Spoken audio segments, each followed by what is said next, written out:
Assalamualaikum warahmatullahi wabarakatuh. Kami dari kelompok 10 akan menjelaskan materi tentang konsep taflis untuk memenuhi tugas mata kuliah Fikih Muamalah 2. Sebelumnya, perkenalkan saya Anissa Nadia sebagai pemateri pertama dan dua rekan saya, Ahmad Ghani Bilhaq sebagai pemateri kedua dan Febri Alianti sebagai pemateri ketiga.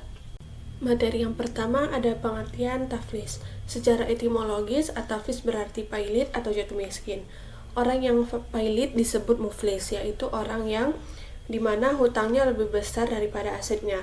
Dalam konteks ekonomi, istilah taflis diartikan sebagai orang yang hutangnya lebih besar daripada hartanya. Sedangkan secara terminologi ahli fikih, at-taflis atau penetapan pailit didefinisikan oleh para ulama dengan keputusan hakim terhadap orang yang berhutang sebagai orang yang bangkrut yang menyebabkan ia terlarang untuk melakukan tindakan hukum terhadap hartanya. Dasar hukum taflis. Dasar hukumnya adalah dalam sebuah riwayat yang menyatakan bahwa Rasulullah SAW menetapkan Mu'adz bin Jabal sebagai orang yang terlilit hutang dan tidak mampu melunasinya. Lalu Rasulullah melunasi hutang Mu'adz bin Jabal dengan sisa hartanya. Tetapi pihak yang berhutang tidak menerima seluruh peminjamannya. Maka dia pun melakukan protes kepada Rasulullah. Protes itu dijawab oleh Rasulullah dengan mengatakan, "Laisa lakum illa zalik," rawahul Daruqutni wal Hakim, yang artinya tidak ada yang dapat diberikan kepada kamu selain itu. Berdasarkan hadis di samping, ulama fikih telah sepakat menyatakan bahwa seorang hakim berhak menetapkan seorang debitur pailit karena tidak mampu membayar hutang-hutangnya. Dengan demikian, secara hukum terhadap sisa hartanya itu harus dilunasi.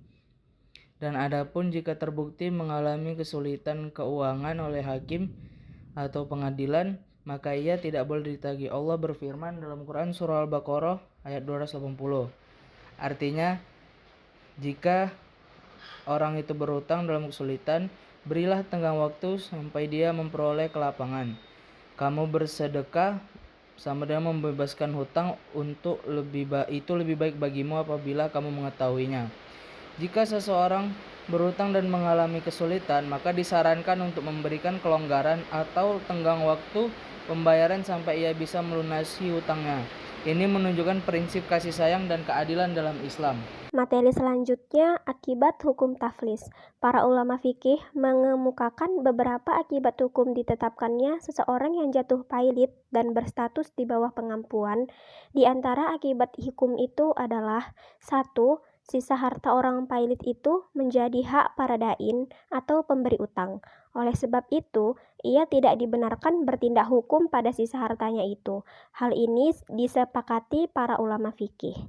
Lalu yang kedua, para ulama fikih juga sepakat menyatakan bahwa orang yang telah ditetapkan jatuh pailit oleh hakim boleh dikenakan tahanan sementara sampai utang-utangnya ia bayar. Kesimpulan, taflis adalah hutang seseorang yang menghabiskan seluruh hartanya hingga tidak ada yang tersisa sedikit pun baginya karena digunakan untuk membayar hutang-hutangnya.